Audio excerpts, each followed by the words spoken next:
का तैसा साधो, हरि को हर में देखा, हरि को हर में देखा, हरि को हर में देखा।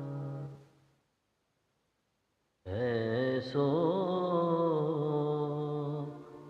को उदार जग माही, ऐसो को उदार जग माही, बिनु सेवा जो द्रवै दीन पर, राम सरिस को नाही। Hello, check. Hello, 1 2 3 4. Hello, hello. उदार जग माही, जो गति योग विराग जतन करी, नहीं पावत मुनि ज्ञानी। जो गति योग विराग जतन करी, नहीं पावत मुनि ज्ञानी। सो गति देत गिद्ध सबरी कहाँ, प्रभु न बहुत जिय जानी। ऐसो को उदार जग माही, ऐसो को उदार जग माही। जो संपत्ति 10 शीस अर्पि करी, रावण शिव पहलीन्ही।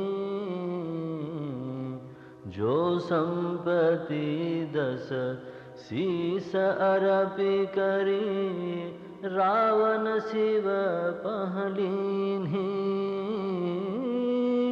सो संपदा विभीषण कहती, सकुच सहित हरि दीन्ही। ऐसो को उदार जग माही, ऐसो को उदार जग माही। तुलसीदास सब भांति सकल सुख, जो चाहसी मन मेरो। तुलसीदास सब भांति सकल सुख, जो चाहसी मन मेरो। तो भजु राम काम सब पूरन, करहि कृपा निधि तेरो। ऐसो को उदार जग माही, ऐसो को उदार जग माही। बिनु सेवा जो द्रवै दीन पर, राम सरिस को नाही। ऐसो को उदार जग माही।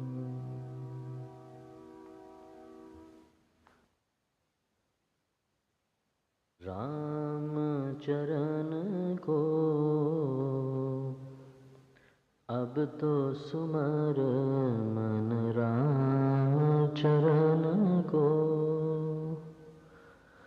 राम चरण अब राम चरण को, राम चरण अब राम चरण को। जन्म मरण दुख दूर करण को, जन्म मरण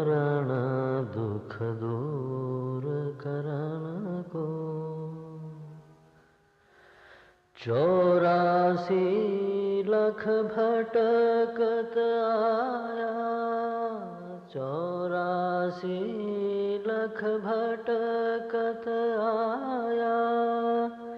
जग में दुर्लभ नर्तन पाया, 84 लख भटकत आया। जग में दुर्लभ नर्तन पाया, क्यों खोए इस परम रतन को, क्यों खोए इस परम रतन को। अब तो सुमर मन राम चरण को, अब तो सुमर मन राम चरण को। राम चरण अब राम चरण को, राम चरण अब राम चरण को। जन्म मरण दुख दूर करण को, जन्म मरण दुख दूर करण को। श्रवण सुने नहीं नयन दीखे, श्रवण सुने नहीं नयन दीखे। वृद्ध भया कोई बात न सूझे, श्रवण सुने नहीं नयन दीखे। वृद्ध भया कोई बात न बूझे, क्यों बिरथा भट कावत मन को, क्यों बिरथा भट कावत मन को। अब तो सुमर मन राम चरण को, अब तो सुमर मन राम चरण को। राम चरण अब राम चरण को, राम चरण अब राम चरण को। जन्म मरण दुख दूर करण को। आज गया जैसे कल जाए, आज गया जैसे कल जाए। गया वक्त फिर हाथ न आए, आज गया जैसे कल जाए। गया वक्त फिर हाथ न आए, कर ले बेग विचार जतन को, कर ले बेग विचार जतन को। अब तो सुमर मन राम चरण को, राम चरण अब राम चरण को, राम चरण अब राम चरण को। जन्म मरण दुख दूर करण को। ब्रह्मानंद कहे हित बानी, ब्रह्मानंद कहे हित बानी। प्रभु की शरण चलो रे प्राणी, ब्रह्मानंद कहे हित वाणी। प्रभु की शरण पड़ो रे प्राणी, भवसागर जल पार तरन को, भवसागर जल पार करन को। अब तो सुमर मन राम चरण को, राम चरण अब राम चरण को, राम चरण अब राम चरण को, अब तो सुमर मन राम चरण को, अब तो सुमर मन राम चरण को। राम रस बरसे, राम रस बरसे, राम रस बरसे, राम रस बरसे, मन चातक क्यों तरसे, राम रस बरसे, बूंद बूंद में दया हरि की, बूंद बूंद में दया प्रभु की, अंबर से बरसे, बूंद बूंद में दया हरि की, अंबर से बरसे, तू क्यों खड़ा ओट में पगले, तू क्यों खड़ा ओट में पगले, भींगन के डर से,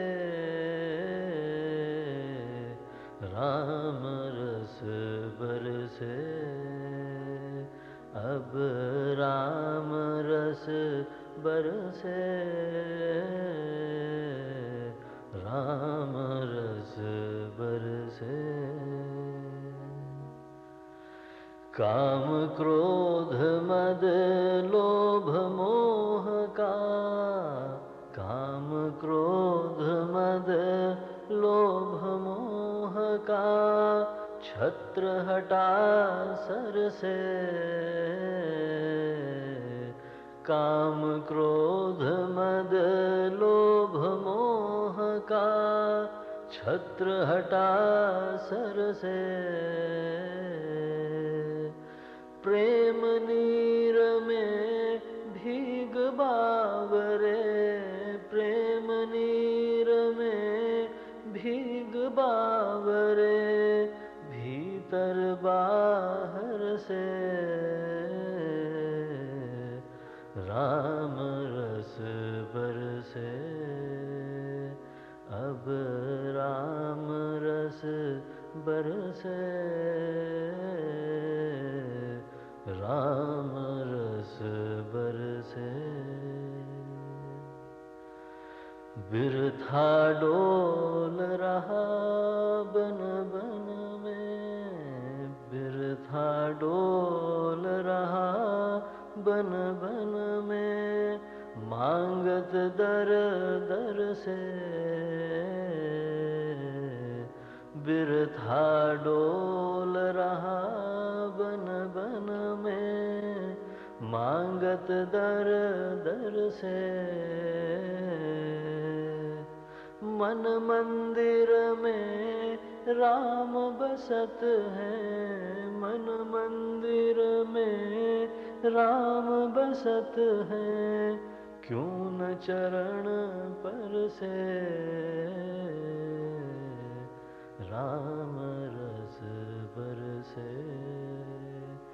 अब राम रस बरसे, राम रस बरसे, अब राम रस बरसे,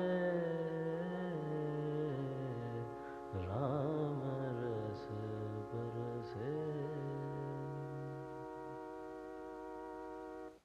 सीताराम सीताराम सीताराम कहिए, जाहि विधि राखे राम ताहि विधि रहिए। सीताराम सीताराम सीताराम कहिए। जाहि विधि राखे राम ताहि विधि रहिए।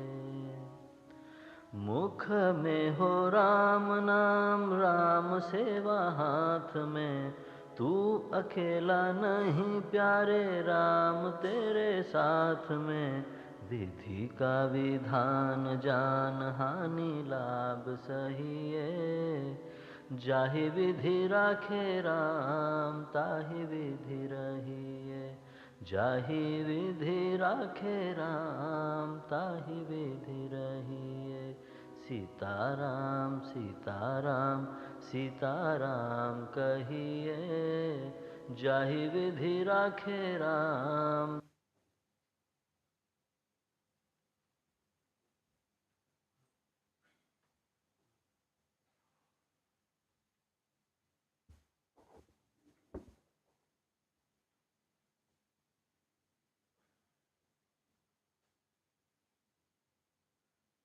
Revered and dear Swami Satyamayananda ji,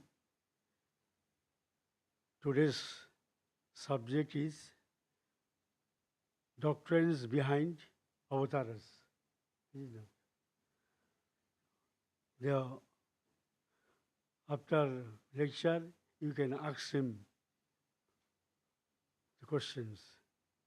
Please be ready for that.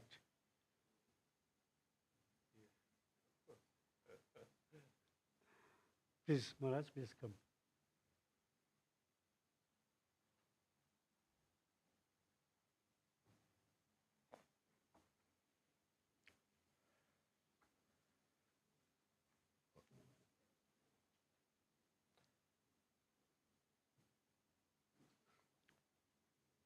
Om Stapakaya cha dharmasya sarvadharma swarupine avatar varishtaya Ramakrishnaya te namaha.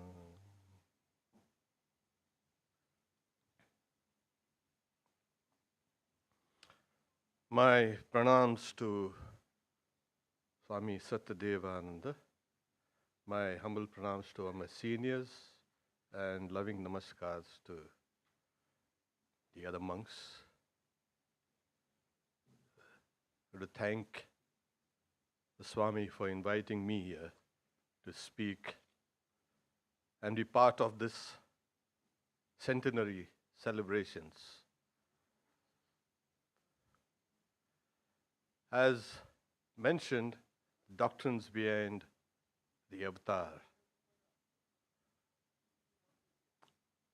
I picked this topic up and I've been speaking about it in a few places, differently of course. Because the word avatar has become so current now. You get movies, and it's now an English word. They pronounce it avatars, of course. It also it's in a way kind of, because movies and all this, they reflect society. So these ideas have been circling about in minds. But they are approaching it quite differently, of course. And everybody thinks that their approach is the right approach. So you're trying to kind of see how these doctrines are laid out in the scriptures. So we don't get confused about what's an avatar. Because apart from the concepts being current all over, we also find claims of people of themselves as avatars. Avatars of this, avatars of that, plenty. Even during Swamiji's time, there were few avatars. And even today, if you go around, there are plenty of avatars. So, this is one of the final of greatest mystery. See, the knowledge of Brahman, etc., the doctrine has been laid down. What the experience could be like from the phenomenal standpoint has been spoken about. But how the infinite can be the finite is a philosophically vexing problem, and as long as we have a human mind, we will never be able to plumb its depths. Never. But thanks to Sri Ramakrishna, he has made things a little easy for us to understand. Yeah, imagine there's something called infinite, and then it comes in a body. How? It's the same thing like, we say, we are this Atman, we are that soul. The soul is infinite. Really? And see how it's gone inside the body? You better ask yourself how it has gone in the body. But it does. That's the appeal. That's a secret. And at the same time, the explanation should not be local or parochial. Parochial in the sense of with a limited scope and a limited outlook. Like the doctrine of avatar should encapsulate whatever is the known universe today, or the known, you can say, reality. It cannot be like the reality should fit only in my car or Mumbai. No, that's no doctrine. The doctrine itself has to be vast to, as I said, to encapsulate the known. Sri Ramakrishna himself says, I saw Sachidananda come out of this body and say, I incarnate in every age. Now, Sri Ramakrishna's words are his experiences. You may doubt it, but then there is a point where, an axiom where you need to start. So we can take this as the starting point. I saw Sachidananda come out of this body and say, I incarnate in every age. The other indications for avatars, they dominate the scriptures of the world. You remove the avatars from the scriptures, everything is empty. Any scriptures, you will see an avatar there. Or you can see they become the authors of the scriptures. They dominate the spiritual and the religious history of that land, and then later of the world also. This is one of the indications. They dominate also everything like art and music and culture and sculptures, everything related to religion. They stand there, as it were, as an inspiration for every form of, you can say, aesthetic human experience. Then you can know God only through an avatar. This is Swamiji saying. Try as much as we can.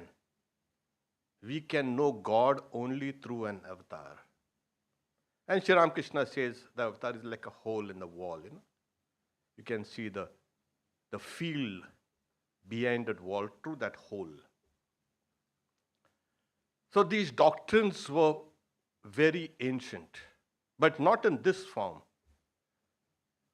Swami Shardananda says there were these old doctrines of Prakriti Laya Purushas,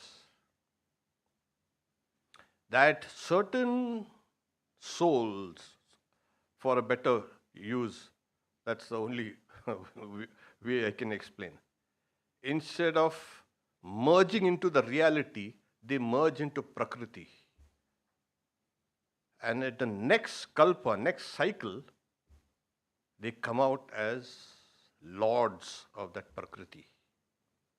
So this was the concept of the Sankhyas, Prakriti Lina Purushas.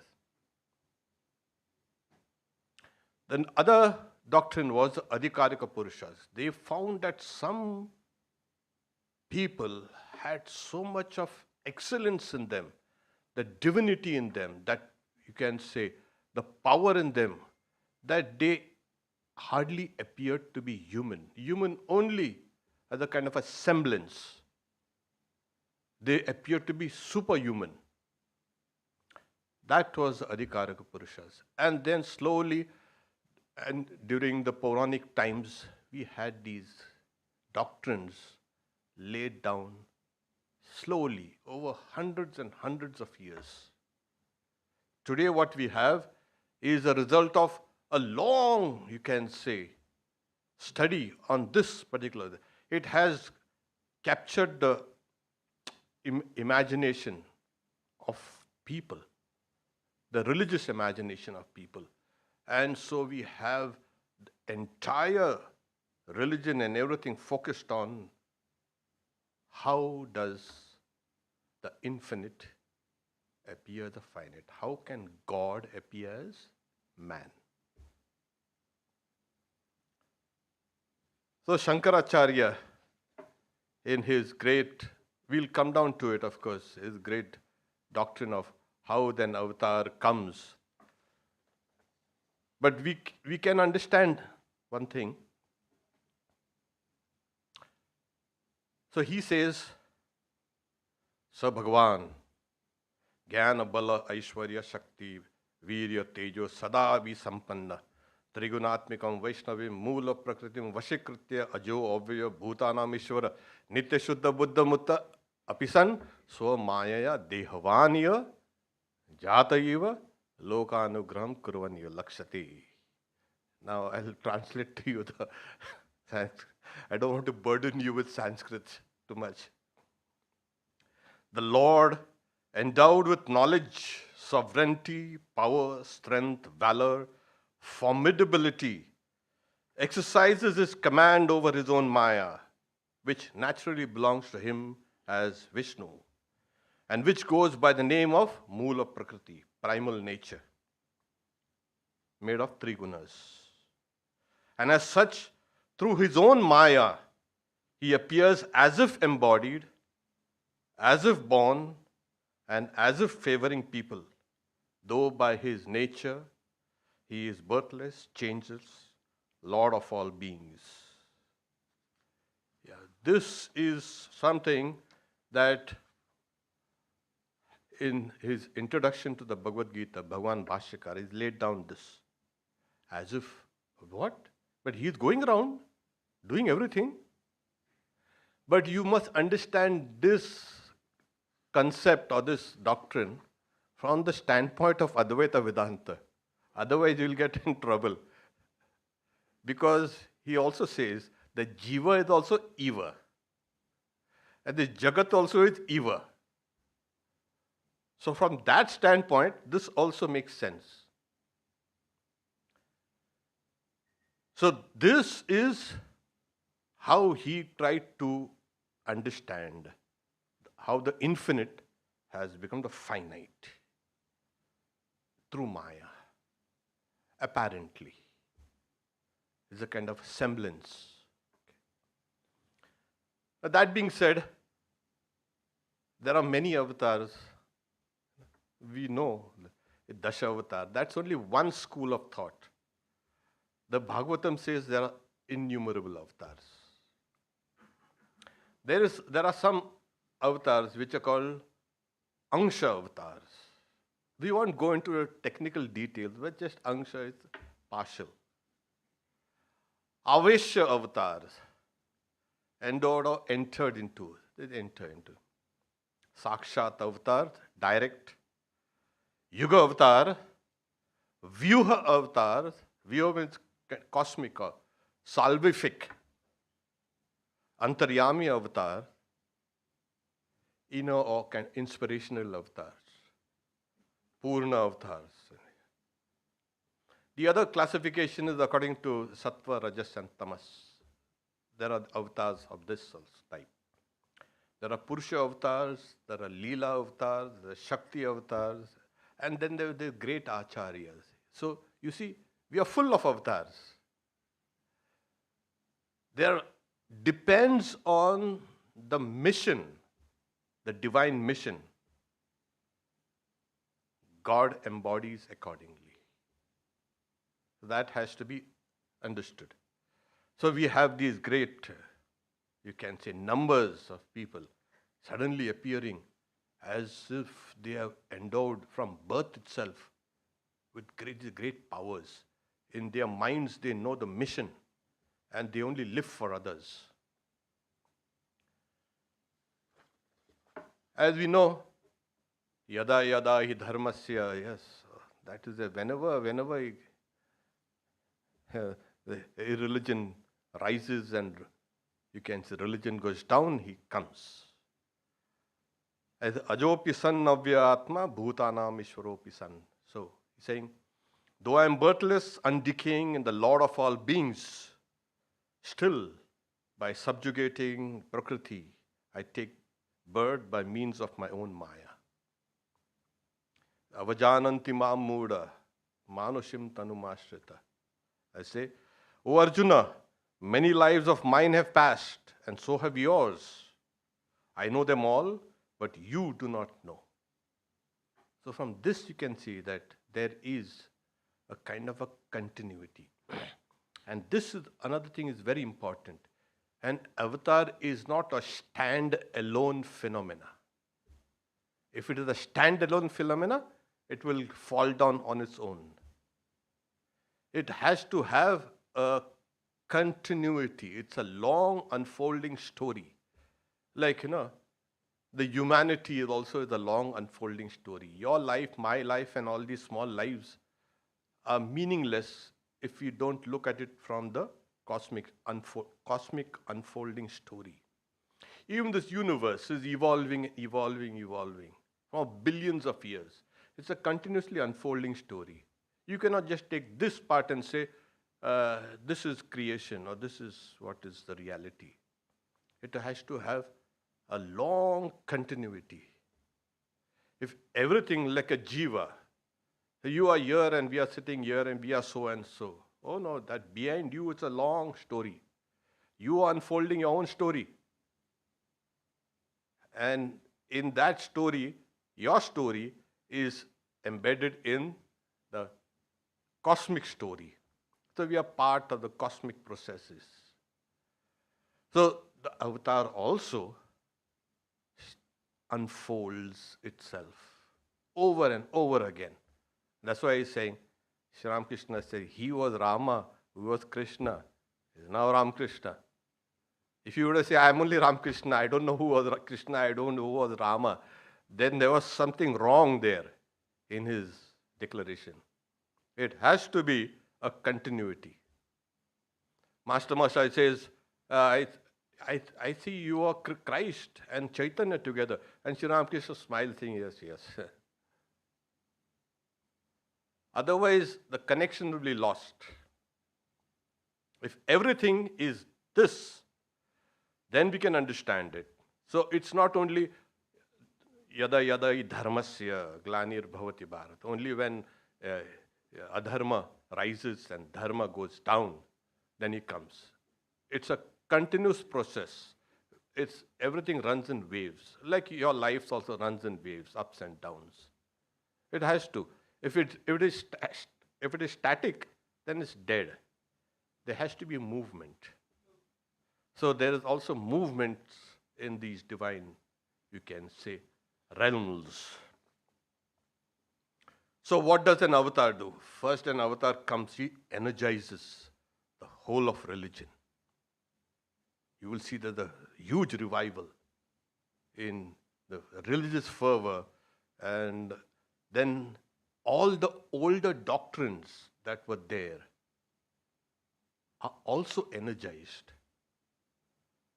When Sri Ramakrishna, he says, I saw Rama like this, I saw Krishna. He saw this. And in the process, he authenticated those scriptures. We may have a doubt whether Rama was there 25,000 years ago, 5,000 years ago, 2,000, or whether it's in the mind of Valmiki, we don't know. But here Sri Ramakrishna comes and says, I saw. So he authenticated the whole of the Ramayana, the whole of the, you can say, Krishna, Leela, and all these things. He said, I saw. He saw these various gods and goddesses and all their worships which are going on. So what he energizes all the gods and the goddesses and all the tirthas also. Otherwise, what's the point? He came to eat rasgullas there in Dakshineshwar. You don't know what he did. So he was sitting there and doing all these things for us. And not only for us, for us and for humanity. Okay. So we have, the next work is, the avatar has to evolve the future humanity, evolve us into the future.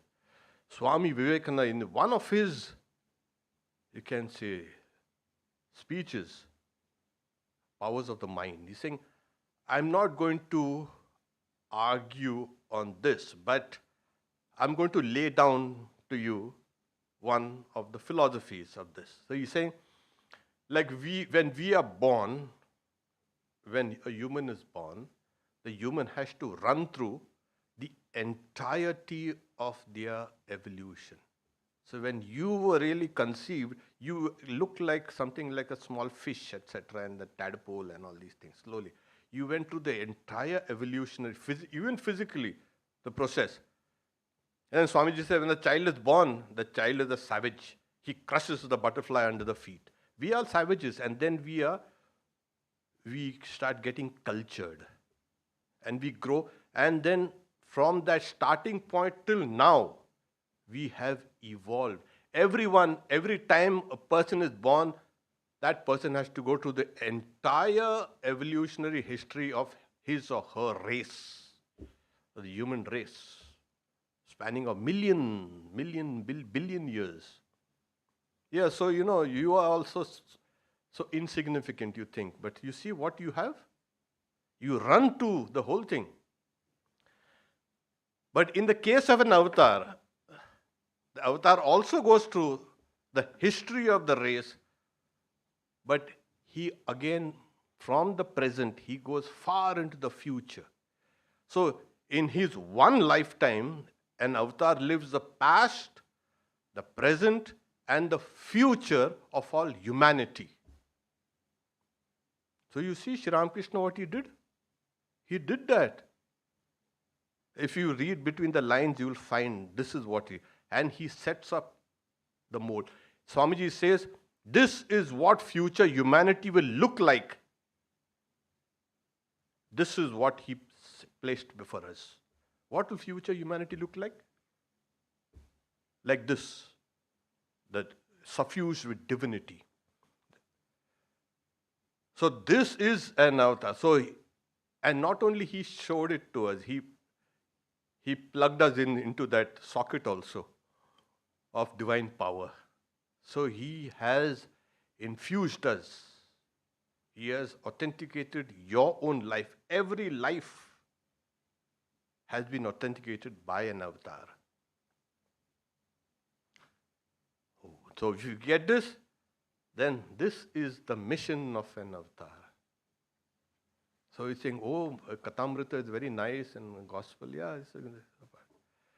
So when avatar descends, avatarana, it's for us to ascend, for us to go up.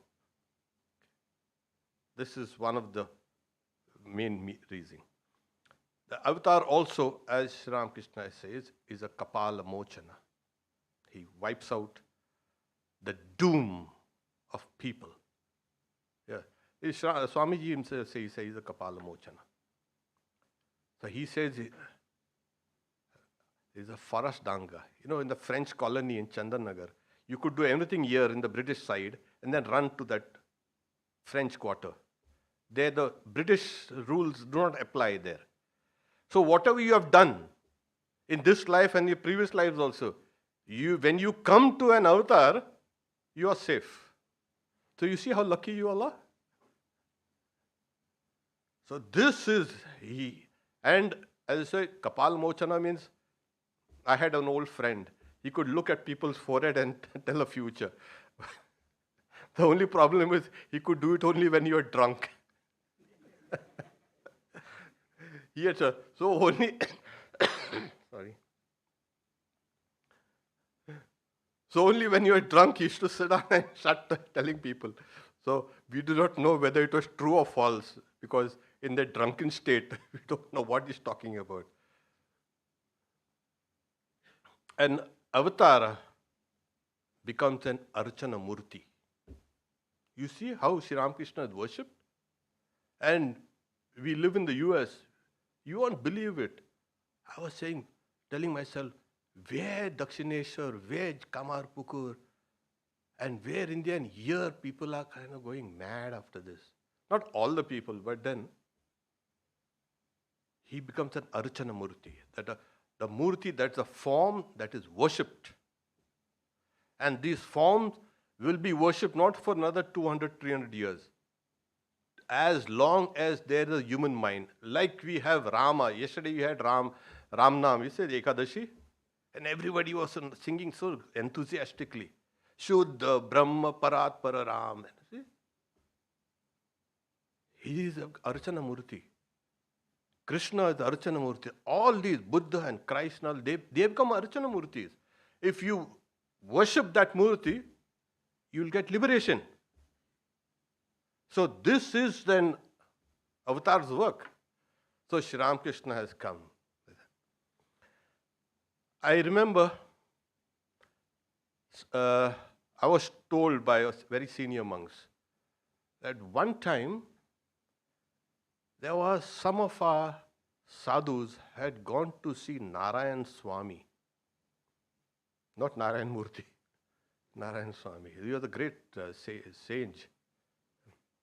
Now they had a long, you can say, history, also in the sense of his grand guru, Chattambi Swami, had met Swamiji Vivekananda when he was down in Kerala. So some of our Swamis had gone and shown Narayan Swami the picture of Sri Ramakrishna. And he became so pleased. Then he looks at it and says, if Brahman takes a form in this age, this will be the form. So you see, he is the Brahma Rupa. He is a form of Brahman. So in this age, he is the Archana Murti. So Brahman itself has taken this form. And then when he was told that this is Sri Ramakrishna, he became even more pleased. So here we have, he's become the Archana Murti. So it's not an ordinary form. This form is the result of Brahman appearing through Maya as Ramakrishna. An avatar also becomes the Ishta Devata. Now so many people are being initiated and so many people say, what's the Ishta? Yeah, we know what it is. Most of it is Ramakrishna only. And why? Because he is as Swamiji says, Sarva Deva Devi Swarupa. He is now the embodiment of all the gods and the goddesses. He will be the Ishta Devata for this age. He has to be. In him, all the gods and goddesses are now focused there. Because you see in the life of Sri Ramakrishna, you find, one by one the gods and goddesses are, merging into him. Swami Abhedananda, one time when he was meditating at home, he was not yet Swami Abhedananda. And then he had a vision. Then he comes to Dakshineshwar. And then he says, tell Sri Ramakrishna his vision. What was the vision? He saw that all the gods and the goddesses and the acharyas and all these things merging into Sri Ramakrishna one by one. And what Sri Ramakrishna says? You had a vision of Vaikuntha. After this, you will not have any more visions. So he knew what it is. So here we have even an authentication that what he really is. Because sometimes, disciples, they make a big thing out of their gurus, So when Swamiji says Sarva Deva Devi Swarupa, actually is Sarva Deva Devi Swarupa. So he becomes the Ishta Devata. Then another important thing, he starts a new sampradaya. There are so many sampradayas, yes. He will start a new sampradaya. And it's not just, let's get 2 or 3 guys and let's start the sampradaya. It's not like that. He knows his mission. So he or she, the avatar, comes along with a band of followers. And this time, you see, these great, you can say, disciples who had come, they are Ishvara Kotis. 6 of them were Ishvara Kotis. And the others were not less. Mahapurush Maharaj says, by his grace, he has made me also an Ishvara Koti. So, what happens is, they come and they take the first impact of that avatar's great force, and then they let it trickle it down through their lives. That's why reading the lives of the direct disciples is as good as reading the life of Sri Ramakrishna. So they break it down, they slowly let the whole energy percolate down in this world. This is how they start the sampradaya. It's not just, let's have a small doctrine and let's have a small, you can say, philosophy, and let's have a few chela-chelis and let's start it. It doesn't happen like that. This sampradaya that we are in now will go on for thousands of years, and see how much it is spreading all over the world. And this is just the beginning. So as I said, the avatar comes and authenticates all the previous avatars, all the scriptures. So you see, even scriptures which are just not purely Vaishnava or Shakta or Vedanta, all these things, we find them practicing all these things. And why? To authenticate it. And certain things, they say, you don't have to practice that. I've done it for you. What you do this. He is exactly showing us what the sadhana will be for this age. Like, take for instance, he went through all the disciplines of the tantras. Then he's saying, you don't have to do this. This itself is there. Bhakti itself is good enough. The name of God is good enough. But he has authenticated it. All the various gurus came, and also he went through Christianity and Islam also, Sufi Islam. So he has, in a way, through his life and through his experiences, has authenticated these traditions also. Why? Later on you'll see all those traditions will start converging into him. This will be the future. It's not happening yet. Everybody is saying, yeah, separately. But yet they are worshipping Sri Ramakrishna. 1 or 2 sampradayas will keep on shouting and against Sri Ramakrishna. But in a way, they are putting Sri Ramakrishna in their sampradaya also. And they are worshipping him. So he is pulling all these various different sampradayas, traditions into him. He, as it were, is sitting at the center and pulling it all towards him. And everything will get filtered through this avatar. Why? Because, they say, prophet of harmony, prophet of peace. How? You just say, I'm the prophet of harmony? He never said anything like that. This is how he does. He becomes a prophet of harmony by this, by pulling all the sampradayas to him, towards him, and letting it filter. So he has, various, you can say, Christians are there, and now you can say Buddhists and everything. See, you'll find he had brought the disciples of Christ also in the previous incarnations. Okay. when Akhandanji went to Tibet, that is, you can say autonomous, you can say China, that's now. He showed, one Lama seen Sri Ramakrishna's picture, which was with him. He's saying, give this picture to me. This is Buddha's. Where did you get this picture from? So, those who are really sincere spiritual seekers will see Sri Ramakrishna also being reflected in their own tradition. So you see how lucky we are, in a way. As I said, he will infuse all religions. And don't take religions only in the small sense of the term. The religious sentiments of people. There will be a surge of religious activity. Now, there are, you might contradict me saying people are leaving, you can say, religion. They are leaving organized religions. In the US, where we are, there the growing number of people who are called nuns, not sannyasinis, N-O-N-E, nuns. We don't want to identify ourselves with this or that or this church. We are nuns. So, growing people coming out of organized religions, and yet they are exploring various other forms of religions. New Ageism was there, but today, of course, they're experimenting with psychedelics also, like day before yesterday, like I said.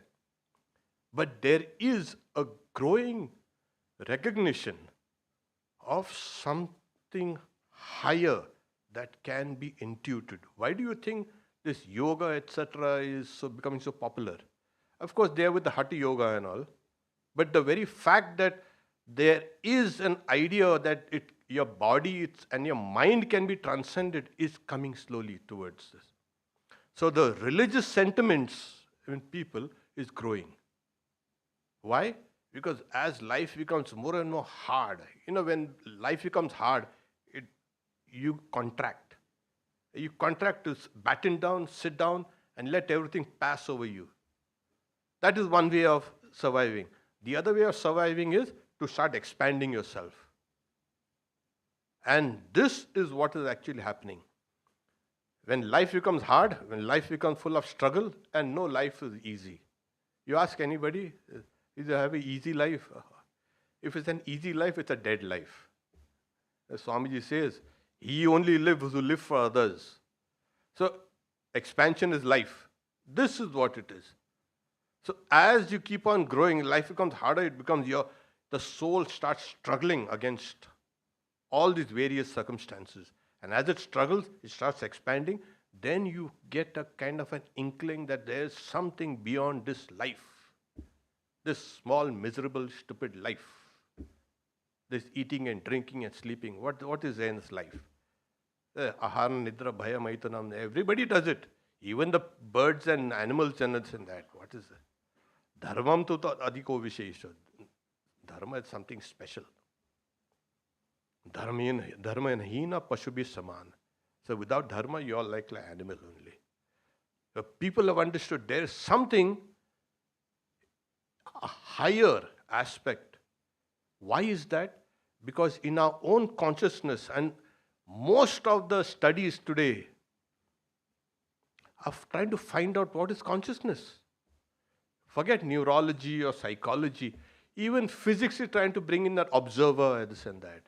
Even biology is saying that we can understand life processes better through biology, of course, but there's something called, we talked about this, there's something called prana, life forces. So they say you can understand what is mind itself through this prana, the higher forms of life.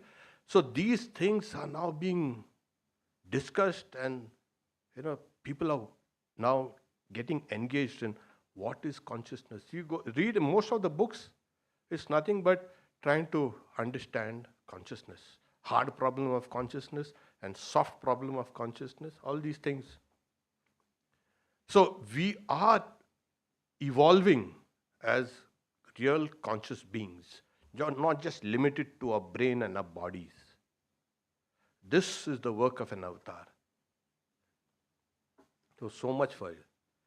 Now Sri Ramakrishna, he looked like us, he behaved like us, but not just like us. We have so much body consciousness. You have a little cold, we'll take 20 tablets to take the cold. We have so much body consciousness. They don't come with all that kind of body consciousness. So their minds are very strong. Bhairavi Brahmani, when she came and she saw Sri Ramakrishna, and he started telling her, this is what happens to me, this is what happens to me, this is it. And she found that these were the signs of Mahabhava. She was an expert in all the scriptures. And this Mahabhava can be experienced only by avatars. If you find it in the life of Chaitanya, you find in the light of Srimati, that is Radha. These signs were properly delineated.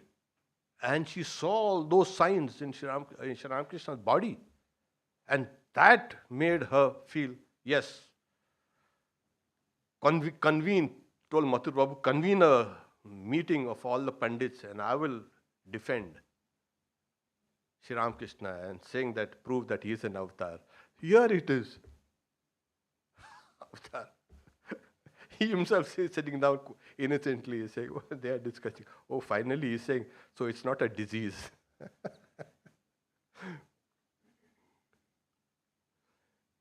So the scriptures have authenticated an avatar.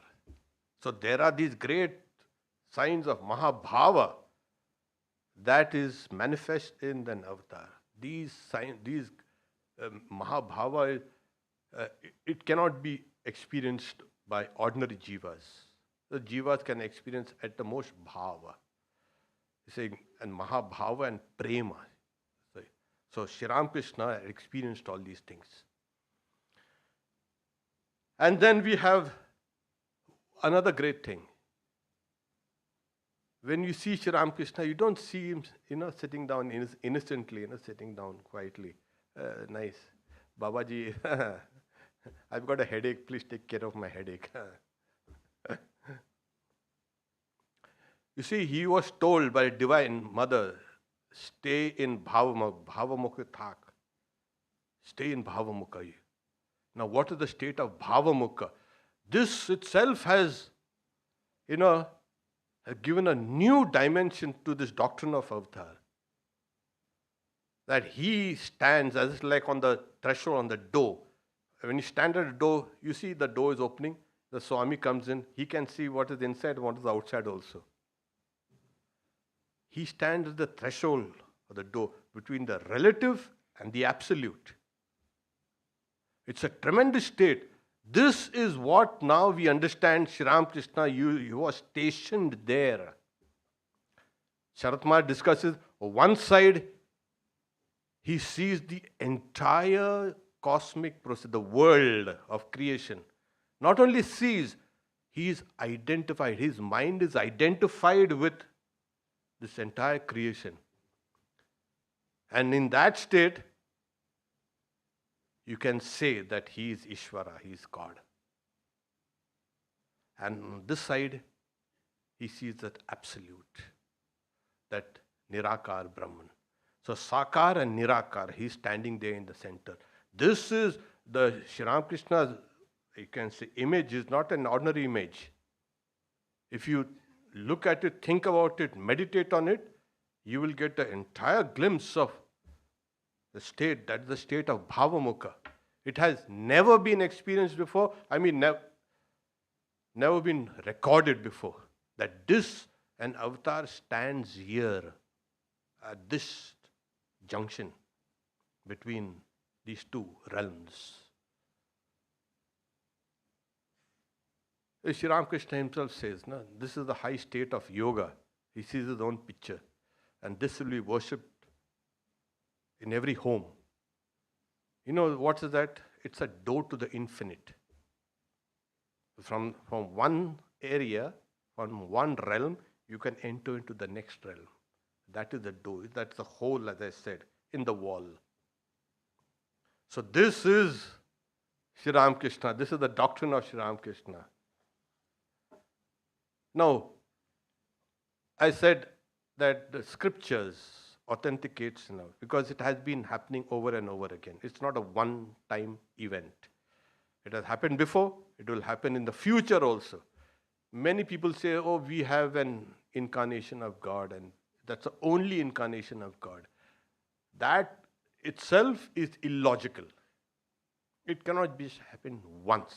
If it has happened once, it will happen over and over. As I mentioned, was continuity. So the scriptures, the history of religion or spirituality authenticates it. Moreover, it is authenticated by yoga, by superconsciousness. When your mind rises into higher realms, you can recognize. Yes, Sri Ramakrishna, some of his disciples used to ask, what do you think of me? Someone saying, you are God himself. Huh? And Sri Ramakrishna was very pleased. He recognized me. So, it is, the avatar is recognized or is authenticated by yoga. And that is a science which will spread along with the spread of Sri Ramakrishna. Because he has to give you a magnifying glass also if he has to show you something, you see. If he has to show what he is, he will give you the means also to show you. Like if there is, this writing is so small, I need a magnifying glass. He'll give it. That is yoga. And that is what Swamiji preached. This is the means to understand Ramakrishna. Because like, you know, Sri Ramakrishna said, when Rama came, only 12 rishis recognized him. It's not easy to recognize. You know, when I was young, I used to think, I wish I was born during Sri Ramakrishna's time in Dakshineshwar. I would have seen him. You would not have recognized him. So many people saw him, even those temple priests and the other staff and all there. So many people saw him. Who recognized him? He himself had to tell some fellows there, you know, and they said, it's crazy. What claim he's doing? Asito devalo vyasa swayam chaiva bravishimi. You, Asita, Devala, Vyasa, they said, Ahustam Rishaya Sarva, Devarshi Naradas, even the divine sages, they declared you. The sages, rishis said, now you also are saying that. So he keeps on telling you this. It's not just, okay, he was Rama, was Krishna. Even now you have doubts. He's telling you. That was the last time. But before that, he was keeping on telling him. So Swamiji used to say, let 1,000 people call you what is. I will not accept you until I have proof. And he got proof, and what he says after, avatar of Arishtaya. Not only an avatar, he's the best of all avatars. Another way that avatar reveals that he is an avatar, you know how? Through spiritual dreams and visions.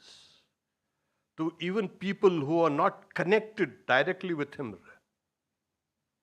So many people, we come across hundreds of stories. I have come across hundreds of stories of people where they saw Sri Ramakrishna or Holy Mother or somewhere, and they later on, many years later, and they come, oh my God, I saw him. Sharat Maharaj, when he had gone to the US in New Jersey, he was there. That house in which he was staying, that lady, she saw Sri Ramakrishna's picture with him. Oh, this is what is, when I was young, I had a vision of a Hindu man. I could understand he was in the, and all my life I've been searching for him. So he was your master. And then Sharat Maharaj says, you see, we think that we are spreading Sri Ramakrishna's message. He himself is spreading it. So he himself, the avatar himself, spreads his message through dreams and visions, and you can say other things. Then other things, the parents, his parents, that is the earthly parents, they also are venerated. Now when we read Sri Ramakrishna's life, we read also about Chandramani Devi and Chudiram and Kamarpukur, and all these places have become very holy. It has become a tirtha. So this also, you can say, is an indication. So I said, yada yada hi dharmasya glanir bhavati. All this thing is okay. But when does the glanir bhavati, when it becomes glanir, when life has become very tough for you, when you are not able to access your own resources to meet challenges of life, when you start compromising, when you know you have compromised, you're lying, you're cheating, you're telling this, all these things, this is what happens. And then you know that you are doing something wrong, you start praying. Oh God, if you are there, please help me. So everybody, every heart that has prayed, every heart that has hoped, every heart that has wept, has actually brought down an avatar. So an avatar is a prayer, is an answer to everybody's prayers and hopes and tears and fasts and everything.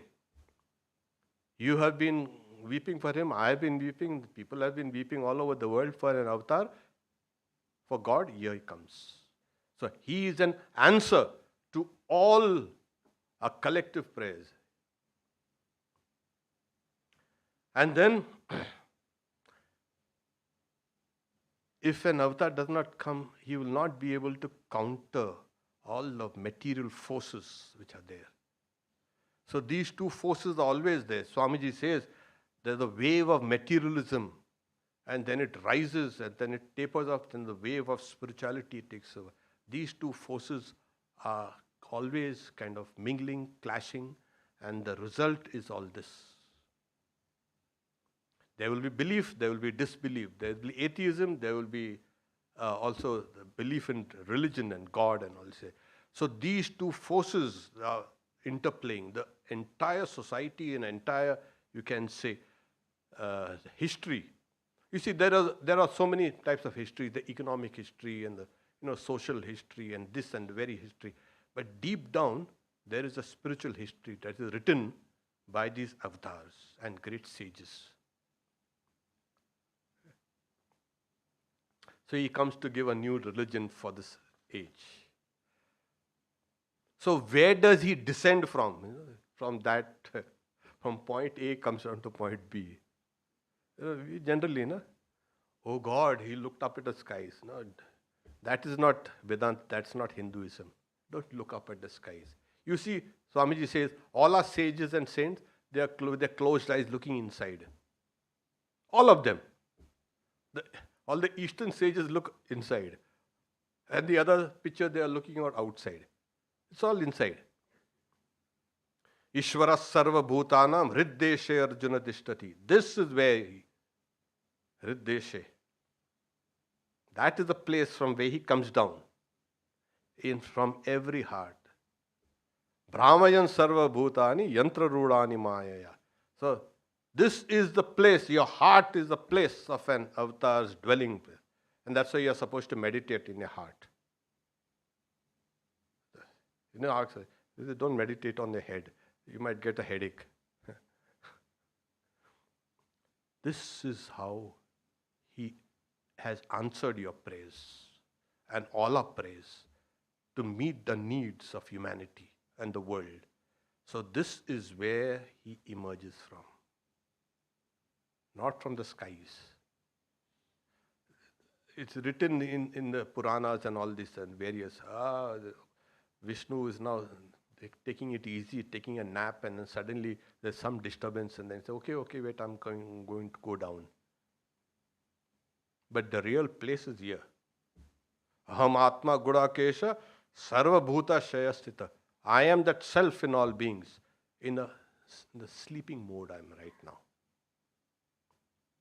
Okay. So, then how do we again, now that we know from where he came, okay, he has come from that place, your heart. Now you have to, your life, he authenticated everything. Now your life is to authenticate him. Oh, my life? Yeah, yes.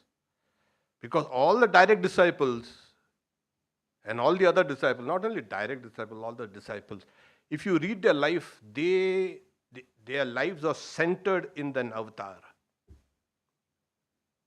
Otherwise, their life would have just been lost like some of our lives. Because their lives are centered in avatar, they manifested the avatar. And if you want to understand the avatar, you have to center your life in that avatar. You will be authenticating Sri Ramakrishna.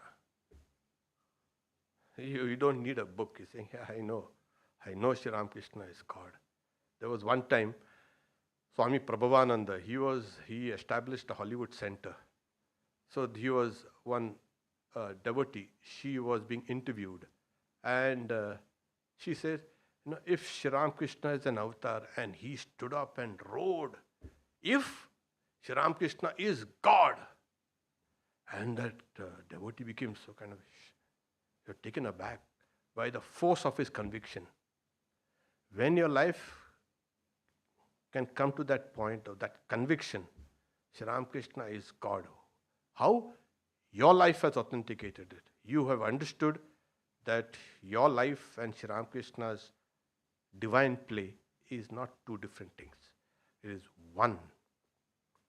And when you come to that point, then all the greatest secret in the universe, as I said, the most mysterious thing, the only doctrine that has still been not unraveled will be unraveled by you, not anyone else.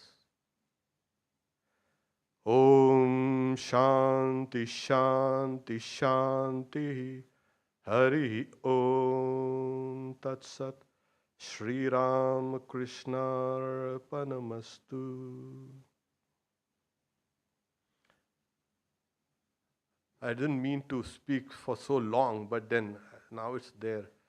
We have some little time for questions. So, is there anyone with any questions?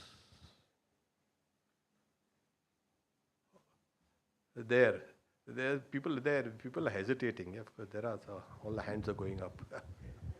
Pranam Maharaj ji. Actually, thank you so much for the wonderful talk. Actually, this is not quite a question, but an observation of mine as well.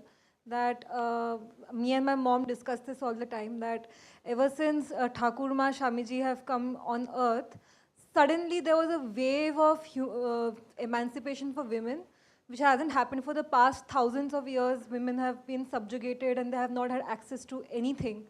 And then suddenly, out of nowhere, a wave of feminism came along and suddenly women got the right to vote and the right to go out and work in education. So I just think that somehow Ma Shakti came through Sri Ma, and then somehow this wave went through the world where women just got the strength to rise up and claim the good life that they should have. So this is one observation of mine that I wanted to share with you. Very good.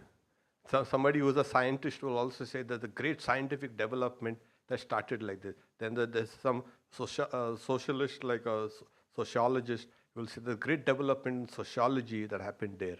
And a woman will say, there's a woman. Yeah, and it is true.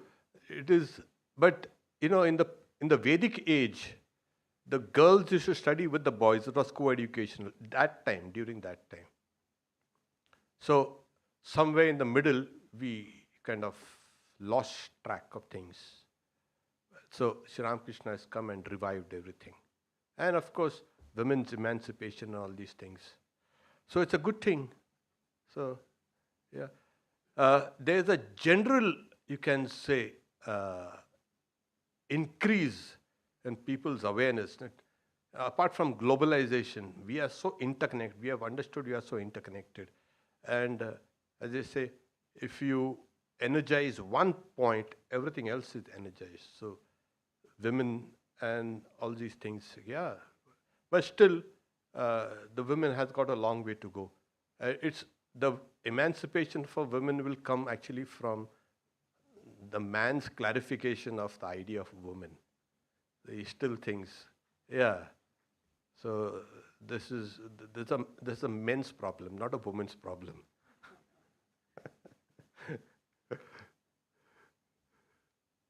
So if there's no one, then we can. Oh, there's someone else.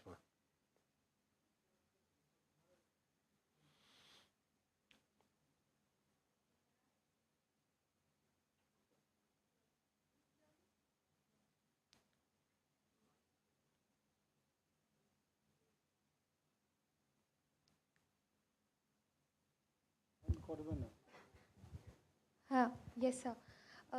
You mentioned that materialism and spiritualism, they always collide together. Can you explain something? Means we experience it every day, but what is the way forward? How to deal with this thing? Hold on to the spiritual wave also, because this world is material. You got it. You have a body and you have needs, and this is but when it becomes gross, when it becomes when people take more than what they need, that is materialism. I'm not talking about gross materialism. Just materialism. It is necessary for the survival of species and the growth of humanity. You need, but not the gross ones. But the wave of spirituality is also important, because that is what sustains the material growth. Because if growth was only material, then we would end in matter. There's a saying: you have risen from dust, you will become dust. But spirituality says your basic nature is the self, the Atman, or the spirit. So if you hold on to that I am a spirit encased in a body, that is the way forward. So think of yourself as holding the divinity within, in your heart. Like I said, the avatar descends from here, so that's the place. So hold on to the idea that the body is like a kind of a temple to that divinity. Your life itself has become divinized. Thank you.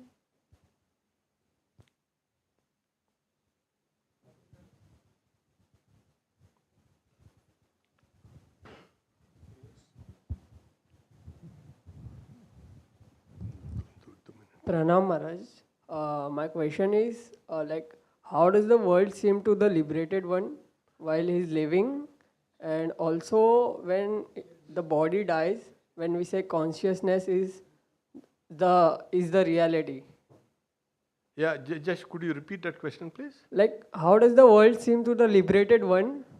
Like, what does he see apart for from a Jivan Mukta? Yeah, and how does he see, like, after the death, when we say consciousness alone is the reality? See, you are looking and talking to me, isn't it? Yeah. We basically you are doing it through consciousness only, not through your nose or through the eyes or something like that. So consciousness is the basic thing. You are perceiving and everything and living through that consciousness. For a Jivan Mukta, for a liberated in life, he will see everything as that same Brahman, that consciousness. So if the body comes or goes, it does not matter to him. There was one nice explanation I had read about. I think it was Ramana Maharishi or something. I read it a long time ago. It's like he gives the example of a telescope.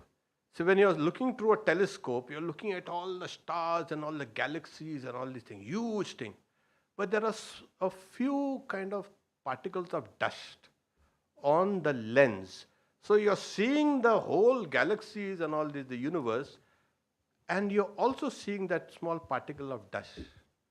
So that Jivan Mukta, he sees his body, etc., is part of that huge cosmic processes. So if it comes and goes, it doesn't matter. His vision is like that. Thank you, Maharaj. Thank you. Okay, yeah. That's a tremendous, you can say, how does that person So if you read the second chapter of this Bhagavad Gita, Sita Prajna, you get an idea of how does he live and Sita Prajnasya ka bhasha, etc. How does he walk and sit and talk, etc. You get an idea of what a Jivan Mukta is. Okay, think we can stop here if we are done with all the questions. I once again thank Satyadevananda Ji Maharaj for giving me the opportunity to be here and speak. Thank you. Om Shanti Shanti Shanti.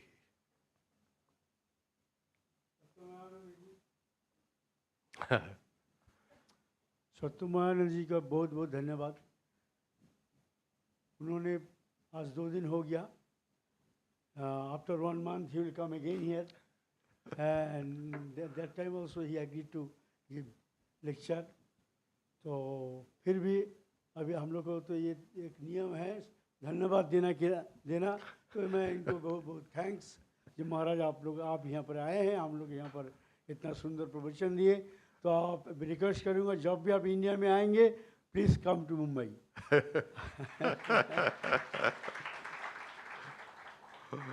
Thank you very much, Maharaj. Of course. और devotees लोग को मैं request करूँगा अगर महाराज को प्रणाम करना चाहते हैं तो आइए यहाँ प्रणाम करके जाइए.